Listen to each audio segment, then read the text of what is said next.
मी जेव्हा ऑडिशन्सला जायचे याला जायचे तेव्हा हा ती काम चांगलं करते पण अरे चेहरा कसा आहे, केवढे खड्डे आहेत तिच्या चेहऱ्यावर, असं कसं कॅमेरामॅनला किती कष्ट करावे लागणार वगैरे असं सारखं मला म्हणायचे.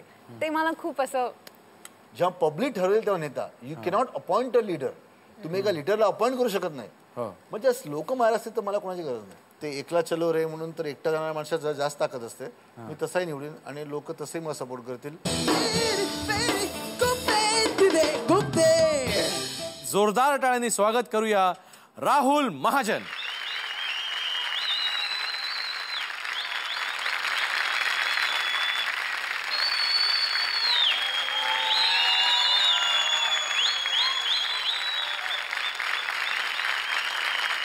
आणि तुमच्या सगळ्यांची आवडती अभिनेत्री स्मिता तांबे.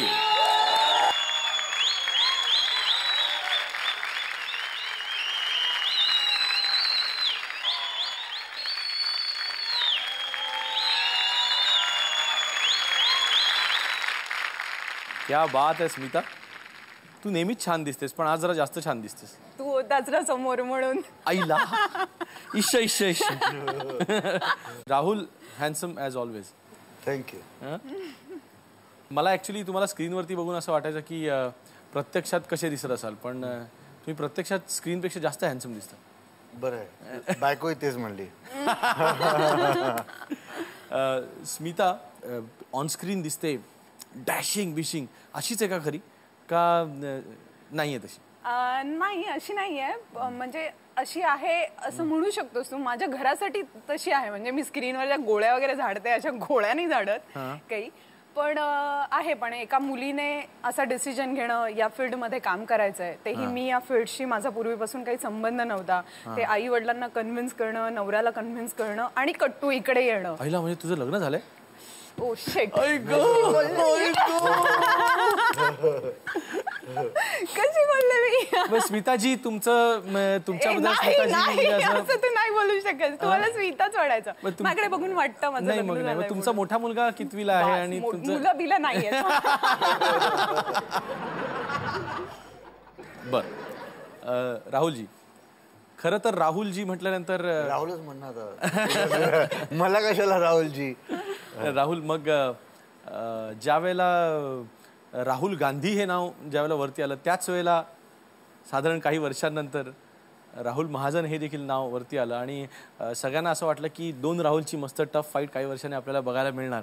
पण ते सगळं पॉलिटिक्स वगैरे लांब टाकून तू एकदम ग्लॅमरच्या फील्डमध्ये. आणि ग्लॅमर तर पॉलिटिक्समध्ये पण आहे आणि तमाशा नाटकं पॉलिटिक्समध्ये पण होतातच.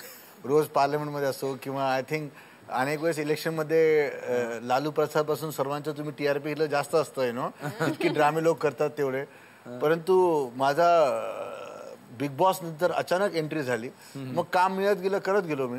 याचा अर्थ पॉलिटिक्स पासून दूर नाही, राजकारणापासून दूर नाही, पण राजकारणाला आपण खूप घाण केलेलं आहे. म्हणजे एक लहान मुले ते कोणी असेल म्हणलं की मला नेता बनायचं तर आई कानाखाली मारेल, नेता बनायचं तुला, म्हणजे काय, it's not a very good honourable thing. So I want to change that.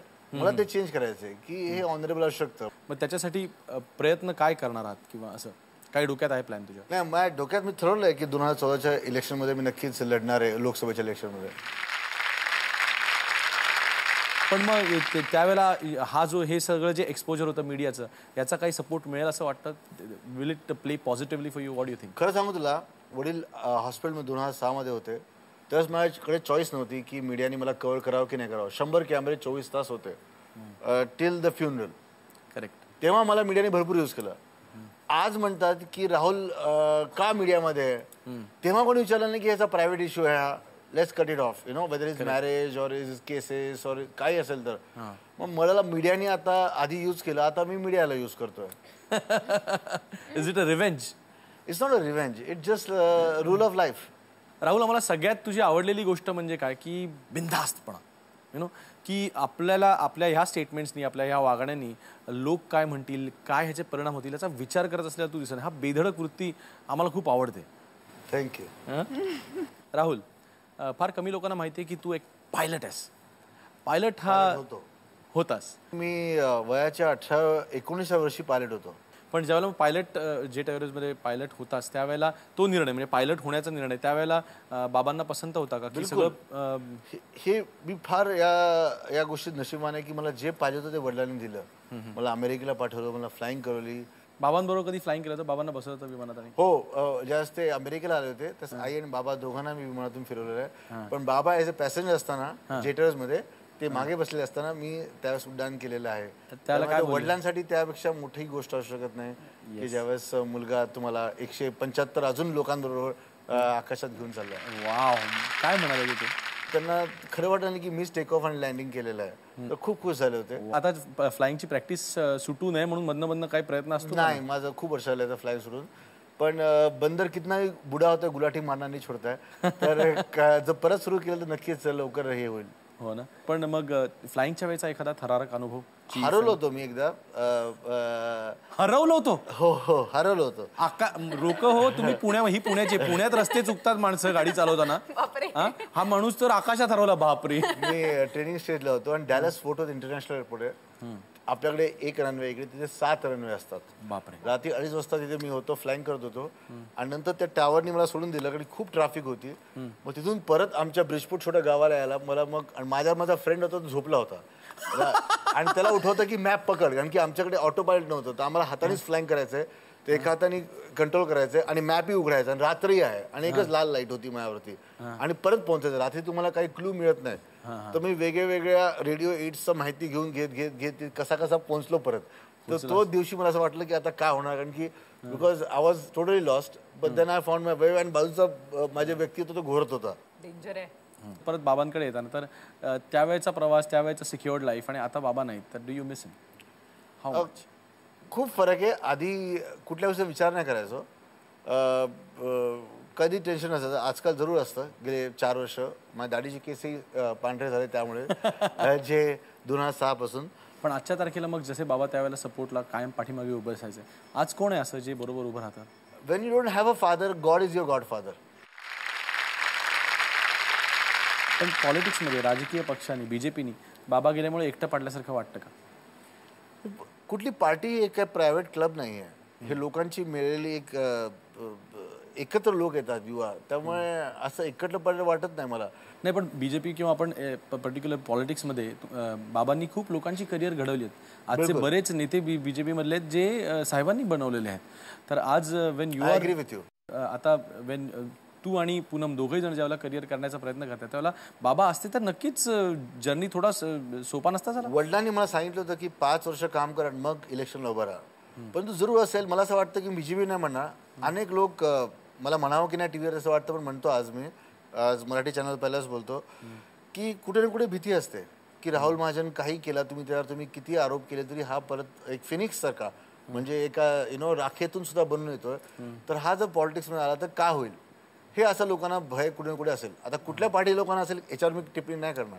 नाही, म्हणजे खरं सांगायचं झालं तर मला असं म्हणावं असं वाटेल, वाईल सपोर्टिंग यू, पॉलिटिक्समध्ये ज्यावेळेला माणूस जमवत एक आपल्या मानाचा आणि नावाचा डोंगर बनवतो आणि म्हणून त्याला भीती असते की तो खाली पडेल, पण तुझी सुरुवातच तिथपासून झाली की तुला आल्या पहिल्यांदा खालीच पडायला लागला. काय तुम्ही करू शकत नाही.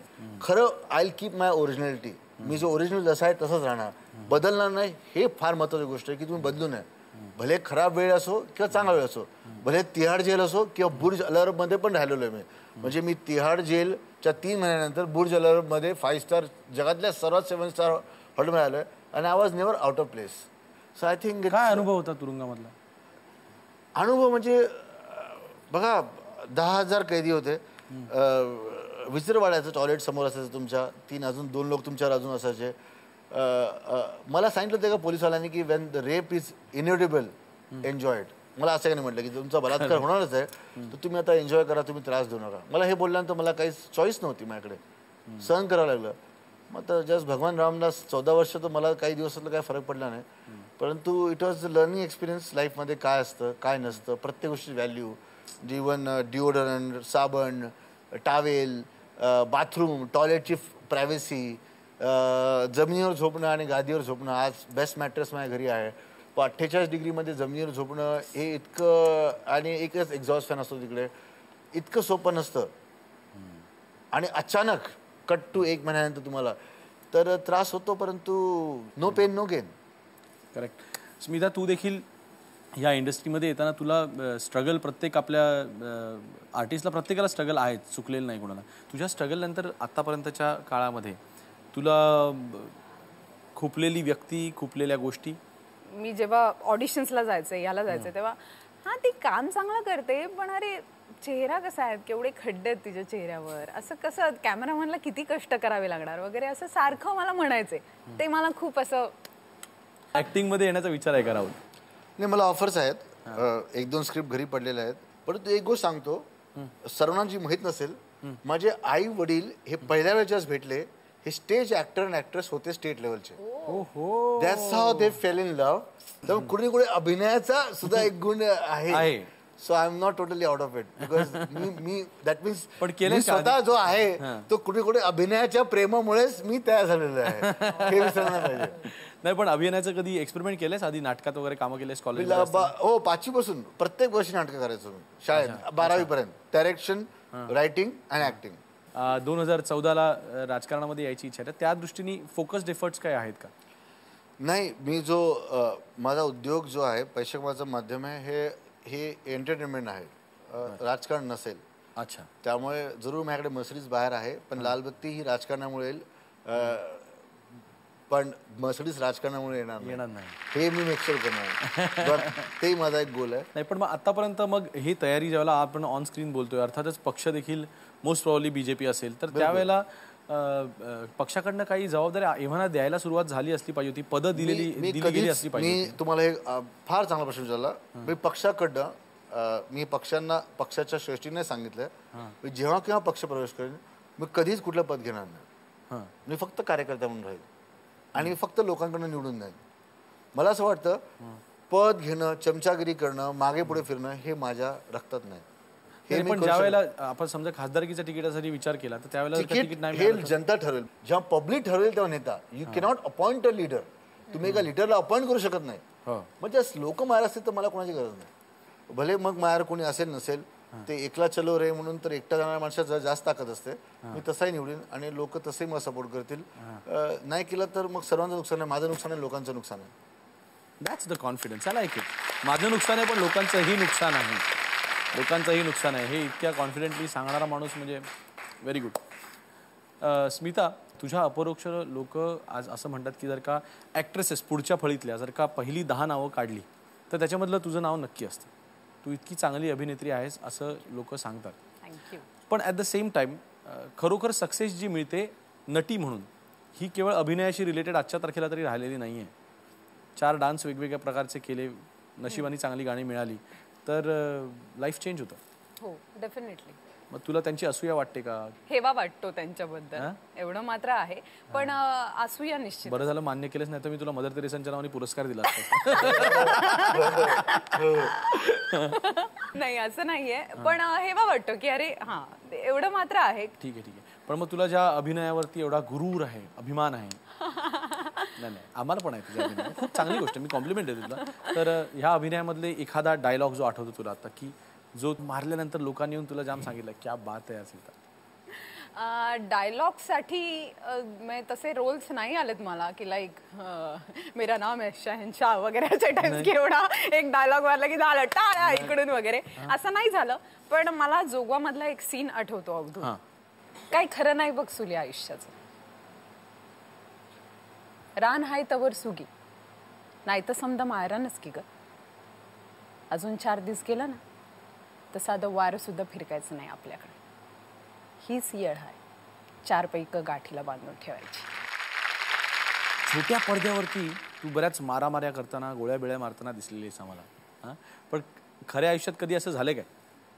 मारामारी केली आहे मी आणि माझी रूममेट आहे मधुगंधा, अशा आम्ही बँड्रा स्टेशनवर होतो आणि एक असा वयस्कर 45 वगैरे एज ग्रुपचा माणूस असेल, मधू अशी फोनवर बोलत होती आणि तिच्या लक्षातच नाही आलं की कुणीतरी माणूस तिची छेड काढून गेलाय. तिला कळलंच नाही. छेड काढण्याची मला दया येते, कळलंच नाही मुलीला कशाला छेड काढली. कळलंच नाही. आणि मी आपली ट्रेनची वाट पाहते आणि मी असं बघितलं, अरे असं हे काय वगैरे, आणि माझी सटकते जाम की असा अधिकार नाहीये तुम्हाला हे सगळं. तेव्हा ते छेड वगैरे सगळं जाग होतं. आणि मग मी त्याला घेतला, मी त्याला मार मार मार मार मारला. हो, मी इतकं मारलं आणि माझ्या मैत्रिणीला, तू काय हे सगळं करतेयस, असं झालं होतं. पण त्याला कळलं होतं की आपण साफ माती खाल्ली आहे. त्याने इमॅजिनच केलं नसेल की या मुलीचा बॉडी गार्ड कुठेतरी मागे आहे म्हणून. शिव्या बिव्या दिला होतास का? भ फुल्या फुल्या, मा फुल्या फुल्या, मा भ पो सगळ्या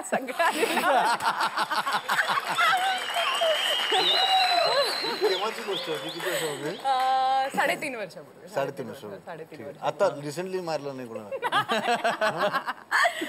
मारलं रिसेंटली पण? नाही रिसेंटली पण नाही मारलंय कुणाला. आता मी खूप शांत झाली आहे. नवऱ्याला नाही.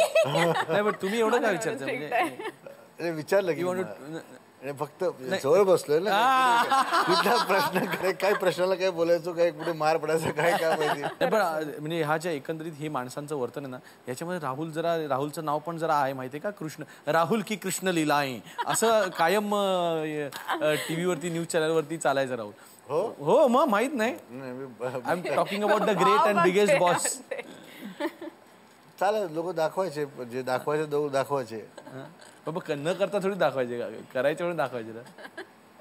शो होता आणि मला कृष्णाची भूमिका दिली होती. मी रोलच्या बाहेर येऊ शकलो नाही सीझन संपेपर्यंत.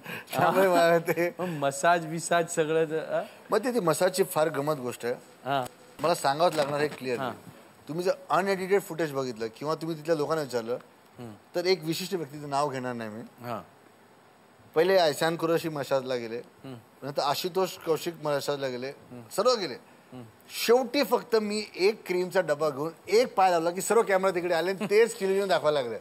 हे 5 लोक जे पहिले गेले होते, जे नाव ह्यांचं कुठे खबर नाही, त्याची न्यूज नाही. आणि तेच मसाला झाला कुठे तिकडे. एक एवढा क्रीम लावला नाही काय, त्यांनी ब्लिचिंग पण होणार नाही ना, म्हणजे किंवा काही वॅक्सिंग पण होणार नाही त्यांनी. पण तेच दाखवून एक स्विमिंग पूलचा शॉट. म्हणजे त्यामुळे तुझ्याच बद्दल का असं, बाकीच्या का, म्हणजे हे वाय सेलेबल आहे म्हणून ना. आईला क्या बात आहे, क्या बात आहे. खरं असलं पाहिजे ना, उगाच कशाला काय बोलू ना. जे दिसतं सेलेबल आहे त्यामुळे दाखवतात. अजून सुद्धा तुम्ही विसरले नाहीत. इतके सीझन गेले पण लोक माझा सीझन आठवतात. ह्याच्यात 2 सीझन झाले, 4था सीझन चाललाय पण लोक तेच आठवतात. तर लोकांना ते विसरत होत नाही. म्हणजे कदाचित हे सीझन काम करत नाही किंवा माझ्या सीझननी खूप काम केलंय. पण लहानपणी पण असंच होतास का कॉलेज विलेज? नाही, मी एकटा राहायचो, कोपऱ्यात राहायचो. मला एक मॅड सायंटिस्ट म्हणायचे. मी आय वॉज व्हेरी सायंटिफिक. मी कारला रॉकेट लावायचो आणि सोडायचो. हायड्रोजन गॅस घरी बनवायचो ऍसिड घेऊन. I was very scientific person लहानपासून. आणि एकटा बेंचवरती, लास्ट बेंचवरती असायचो, उंच असायचो. समजा साहेब आज असते महाजन साहेब, तर he would have allowed you, तुला परमिशन दिली असती बिग बॉस? बिग बॉसची गरज नव्हती. मी वडिलांच्या हे व्हायच्या आधी मी लंडनला चाललो होतो. त्या 4-5 दिवस त्यानंतर मी लंडनला, मी 22 एप्रिलला अटॅक झाला. 29ला माझी फ्लाईट होती. मग लंडनला जाऊन तिथे टेररिझमची अटॅक झाले होते. त्यावरती मी पिक्चर बनवणार होतो. माझी स्क्रिप्ट रेडी होती. इंटरनॅशनल फिल्म बनवत होतो मी इंग्लिशमध्ये, की 5वा बॉम्बर असेल की नसेल, तो ट्रेन बॉम्बिंग जे हाचे झाले होते त्यावरती. माझी फिल्मची स्क्रिप्ट, माझा डायरेक्टर, आम्ही सर्व तिकीट रेडी होती. Everything was ready. Visa, ticket. मी 1-1.5 महिना लंडनला आणि ऑस्कर विनर स्क्रिप्ट रायटरकडनं आम्ही त्याची स्क्रीन प्ले बनवणार होतो. सो प्रोडक्शन मी ऑलरेडी तयार होतो. त्यामुळे मला बिग बॉसची गरजच पडली नसती. मी बिग बॉस स्वतः बनवलं असतं. पण आयुष्याचीच कहाणी झाली एक. So my life become bigger than a film. Correct. So it change. And जेव्हा चेंज होतं मला अडॅप्ट करावं लागतं. चॉईस नसतं तुमच्याकडे. पण अजून आहे, आयुष्य अजून आहे. अनेक रंग दिसतील. प्रत्येकाच्या व्यक्तीमध्ये अनेक रंग असतात. तर एक रेनबो 7 रंगाचा कधी ना कधी येईल. नाही, मग ज्यावेळेला बनवली जाईल अशा प्रकारची फिल्म किंवा असं काही कलाकृती बनवली जाईल, त्यामध्ये पहिल्यांदा स्वतःचं आयुष्य त्याच्यावरती आधारित फिल्म बनवण्याचा वगैरे असा काही विचार? असं अनेक गोष्टी चालू जे मी स्वतःच्या आयुष्याबद्दल आहे. पण फिल्म बनवण्याच्या स्वतःच्या आयुष्याबद्दल कदाचित पुस्तक लिहिन मी. मग ते फक्त राहुल महाजन बद्दल असेल का प्रवीण महाजनांनी लिहिलेल्या पुस्तकाला देखील उत्तर असेल त्याच्यामध्ये? दुसऱ्यांकडे कशाला बोटं करायची. आपण आपलं अकबर बिरबलाची स्टोरी होती. छोटी लाईन खेचली होती बिरबल अशी. अकबर म्हणला बिना ह्याला टच करता एक मोठी लाईन बनवून दाखव. सर्वांनी केलं. बिरबलाने एक मोठी लाईन साईडला घेतली, आपोआप ही लाईन छोटी झाली.